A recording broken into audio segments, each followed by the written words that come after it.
Sinimulan na nga ng Kamara ang plenary deliberations para sa 2026 General Appropriations Bill. Dito inanunsyo ni Committee on Appropriations Chairperson Micaela Suansing ang pagbuwag sa small committee. Ang detalye ihahatid ni Sofia Potenciano.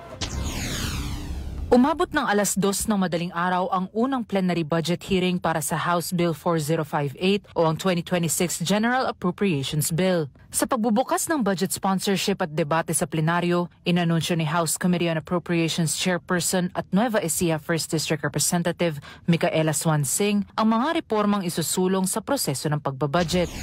We have abolished and outdated the small committee that once shrouded these deliberations in secrecy and unilaterally placed the jurisdiction over the funds of 116 million Filipinos in the hands of a few. We will also open the bicameral conference committee sessions. All of these towards our firm commitment towards open, transparent, and participative budget deliberations. Tiniyak ni Suansing na pinapakinggan nila ang panawagan ng taong bayan na maging bukas ang proseso sa publiko at magkaroon sila ng boses sa pagbuo ng budget.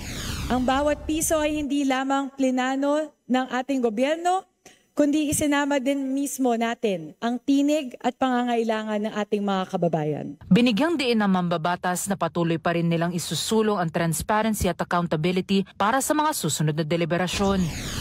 These are the foundation of our nation's social contract, the basis upon which the continuous renewal of trust in the mandate of our government rests. Samantala matagumpay namang tinalakay ang proposed budget ng Development Budget Coordination Committee, Department of Finance, Department of Economy, Planning and Development at Department of Budget and Management. Dito'y masusing sinuri ng mga mambabatas ang bawat detalye ng pambansang pondo para linawin ang mga questionabling alokasyon at masiguro na bawat piso ay direktang mapakikinabangan ng taong bayan. Para sa totoong balita sa Bagong Pilipinas, Sofia Potenciano, Congress News.